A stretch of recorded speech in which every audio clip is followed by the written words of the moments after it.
సోదరీ సోదరులారా, బావున్నారా? మనం దేవుని సన్నిధిలో బతుకుతున్నాము. మీ ఆత్మ వర్ధిల్లుతున్న ప్రకారము మీరు అన్ని విషయములలో వర్ధిల్లుతూ సౌఖ్యంగా ఉండాలని ప్రార్థిస్తున్నాం.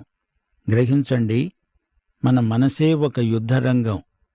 మనసులో సైతానుకు దేవునికి మధ్య ద్వంద్వయుద్ధం జరుగుతూనే ఉంటుంది. దేవుడు జయిస్తే నీ మనసు, నీ తలంపులు సవ్యంగా ఉంటాయి. ప్రభువు మనసెరిగి ఆయనకు బోధింపగలవాడెవడు?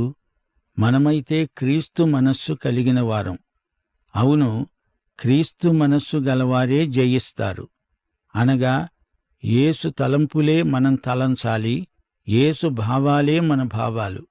కాని మన మనస్సు యేసు మనస్సును వ్యతిరేకిస్తుంది. శరీరానుసారమైన మనస్సు దేవునికి విరోధం. క్రీస్తు కేంద్రితమైన మనస్సుకు వ్యతిరేకం స్వార్థకేంద్రితమైన మనస్సు. స్వార్థం సిలువ వేయబడాలి. అప్పుడే పరిశుద్ధాత్మ నిన్ను లోబరుచుకొని నిన్ను నడిపించటం జరుగుతుంది. శరీర సంబంధమైన దానిని చెరపట్టి ప్రభువుకు అప్పగించాలి. క్రీస్తు కేంద్రితమైన మనస్సు సృజనాత్మకమైనది. మనస్సు మీద పరిశుద్ధాత్మ ప్రభావం ఆధిపత్యం ఉండాలి. ప్రాకారము లేక పాడైన పురము ఎంతో, తన మనస్సును అణుచుకోలేనివాడు అంతే. అనగా మనస్సును లోబరుచుకొని దానిని ప్రభువు వశం చెయ్యాలి. మానసికంగా మనము పరలోక పౌరులమై జీవించాలి. పరలోకపు తాళపు చెవిని ప్రభువు మనకిచ్చాడు. పరలోకమందలి విషయాలే మన మనస్సుల్లో ఉండాలి. మనసు మారి నూతనమై దినదినము రూపాంతరం చెందుతూ ఉండాలి. యేసు రూపానికి మనం మారుతూ ఉండాలి. నాలో ఉన్నవాడు లోకములో ఉన్నవానికంటే గొప్పవాడు. 2 కొరింథీ 11:1-3 వరకు. దేవాసక్తితో మీ ఎడల ఆసక్తి కలిగి ఉన్నాను. ఎందుకనగా పవిత్రురాలైన కన్యకనుగా ఒక్కడే పురుషునికి అనగా క్రీస్తుకు సమర్పించవలెనని మిమ్ములను ప్రదానం చేశాను. గాని సర్పము తన కుయుక్తి చేత హవ్వను మోసపరచినట్లు మీ మనస్సులు చెరుపబడి క్రీస్తు ఎడల ఉన్న సరళత నుండి, పవిత్రత నుండి ఎట్లయినా తొలగిపోతాయేమో అని భయపడుతున్నాను అన్నాడు భక్త పౌలు. ఆత్మానుసారమైన మనస్సు యేసునందు కేంద్రీకరించబడి ఉంటుంది. యేసు నిన్ను తృప్తిపరుస్తాడు. లోకము ఏమాత్రమూ నిన్ను ఆకర్షించదు. మన మనస్సు, బుద్ధి, అనుభవం, చిత్తము, ఊహ ఇవన్నీ మన వ్యక్తిత్వంలో భాగాలే. మన ఉద్రేకాలకు, మన చిత్తమునకు మూలమేదో తెలుసుకోవాలి. సైతానును, అపవాదిని ఎదిరించాలి. సైతాను నీ సృజనాత్మక ఆలోచనలను పాడు చేస్తాడు, నిన్ను అణగదొక్కుతాడు. ప్రభువుకు నీ విలువ ఎంతో తెలుసు. ఆయన నిన్ను ఉద్ధరిస్తాడు. ఆయన చెప్పింది ఏదైనా అది చెయ్యడానికి ఆయనే శక్తి ప్రసాదిస్తాడు. పరిస్థితుల స్వరం వినవద్దు, ప్రభువు స్వరం విను. ఆత్మతో ఏకీభవించు, పరిస్థితులతో కాదు. నీకు విజయం కలగాలని, అభివృద్ధి నీకు ప్రాప్తించాలని దేవుని ఆశయం. యేసు చెప్పాడు కాబట్టి పేతురు వలవేశాడు.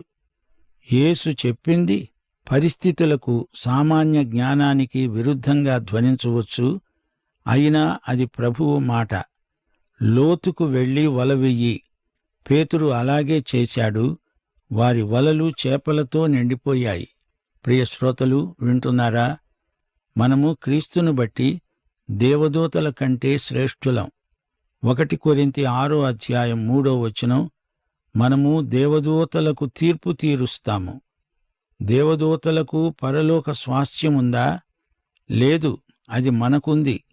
హెబ్రీ పత్రిక 1:14 అంటోంది, దేవదూతలు రక్షణ స్వాస్థ్యమును పొందిన మనకు పరిచారకులు. దేవదూతల కంటే మనము గొప్ప అన్నప్పుడు వారికంటే మనం ఇంకా ఎక్కువగా దేవుణ్ణి స్తుతించాలి గదా.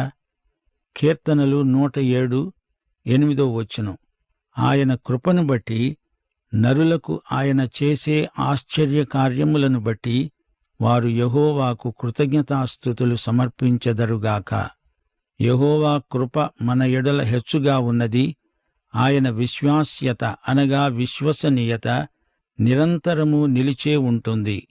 కాబట్టి సమస్త అన్యజనులారా యెహోవాను స్తుతించండి.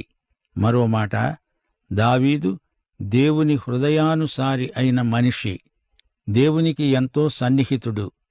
అతనికి స్తుతి కళ బాగా తెలుసు. అపొస్తల కార్యములు 13:22 దేవుడన్నాడు, నేను యెష్షయి కుమారుడైన దావీదును కనుగొన్నాను. అతడు నా ఇష్టానుసారుడైన మనుష్యుడు. అతడు నా ఉద్దేశ్యములన్నీ నెరవేరుస్తాడు. ప్రియశ్రోత, దేవుడు నీ తప్పులు ఎత్తిచూపినప్పుడు దేవుని మాటతో నీవు ఏకీభవించాలి. అవును ప్రభువా, నేను పాపిని, నన్ను క్షమించు అని అడుగు. దేవుణ్ణి స్తుతించు. ప్రకటన 5:8, 8:3-4 24 పెద్దల చేతిలో సువర్ణ పాత్రలు. ఈ పాత్రలు పరిశుద్ధుల ప్రార్థనలు. ధూపద్రవ్యముల పొగ పరిశుద్ధుల ప్రార్థనతో కలిసి పైకి లేచి దేవుని సన్నిధిని చేరింది. నేను ఎల్లప్పుడూ యెహోవాను సన్నుతిస్తాను, నిత్యము ఆయన కీర్తి నా నోట ఉంటుంది. 34 కీర్తన 2-3 యెహోవాను బట్టి నేను ఆనందిస్తున్నాను. దీనులు దానిని విని సంతోషిస్తారు. నాతో కూడి యెహోవాను ఘనపరచండి. మనము ఏకముగా కూడి ఆయన నామమును గొప్పచేతాము.